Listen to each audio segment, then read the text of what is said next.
Kyle Eastmond, 5 months into the job, the big 5-0 against a really established championship side and 5 wins from 5. How good is it to feel to be the Halifax Panthers coach right now?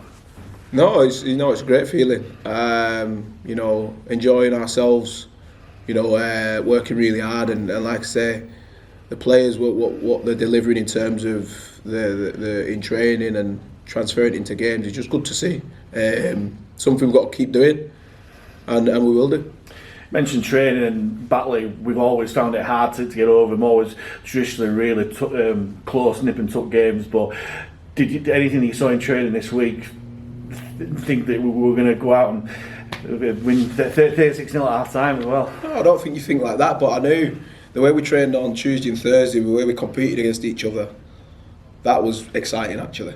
So I knew he was in a good place, but I don't think about we're going to go out there and we'll score 36 points at half time. But yeah, it does give you confidence when the lads are competing and working as hard as they do every single week. So let's just carry on doing it. What did you learn that second half? Was the message at half time kind of it's 0-0, try again, or?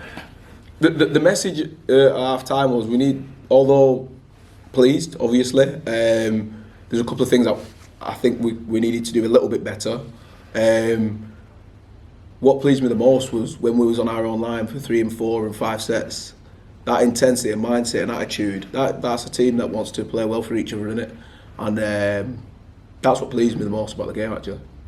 Be honest, how annoyed were you when they got over yeah.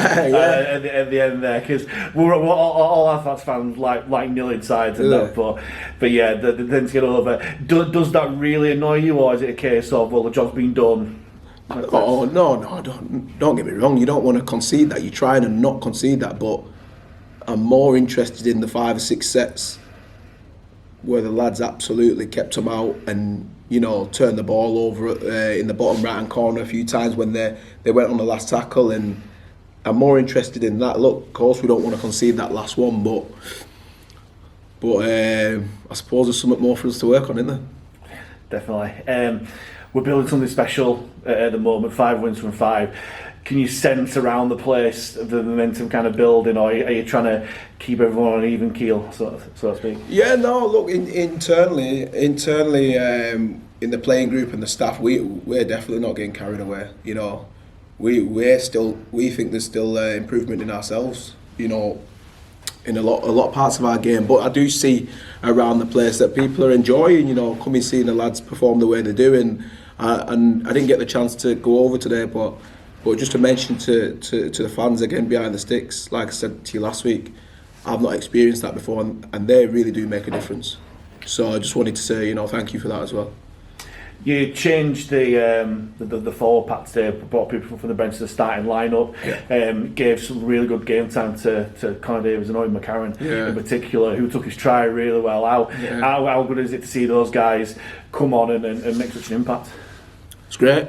It's great. I thought Calcott was great again. You got to remember he had a horrific injury last year, didn't he? And he's just building his way nicely into the season, and he's had a good game again. And like I said, the 2 other lads have came in and done a great job.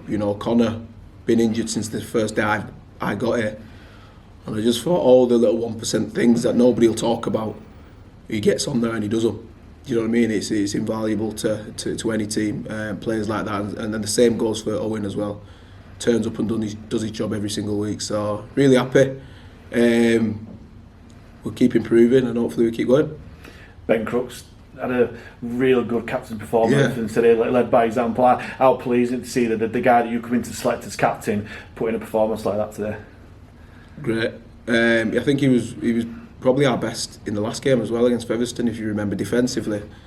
Leads the way without talking much. Doesn't need to talk. Leads the way by actions, and like you said, when your captain's putting in performances and leading the way he does, it's hard not to follow. Otherwise, you get left behind. So, brilliant performance again from him, and brilliant from 1 to 17 actually. And like I said, we won't get carried away, but we just turn back up and we keep improving as a team. So, yeah, looking forward to it. Got the week off before monthly. Next week. How difficult is it to kind of keep the players from wanting to play again, knowing that there's no game and that, and what's your attitude in training for next week? Yeah, well, I suppose, you know, guys will be, you know, raring to go, but I mean, we've got a job to do to look after people, and you know, make sure we look after them right and make sure they're right for when we are playing. So we'll manage them at the start of the week, and then we'll put the hard work in again come Thursday, Saturday, and prepare for the following week against Hunslet. Not to go too early, but big derby against Bradford on the horizon. Yeah. Plenty of fans are talking about it today. How much of a job have you got? Because a lot of the players know how big the derby is. How much of a job you've got to keep it to like one game at a time? Yeah, easy for me. It's dead easy. I understand who we've got when the games are, but it's dead easy for me. No good thinking about that unless we get a job done this weekend against Hunslet, and then that puts you in the best position to perform the following week, which is the Bradford game. So it's dead easy. Nobody will be taking their eye off the ball or looking too far down the line. We prepare well, play against Hunslet and get a good performance in, and then we go after that.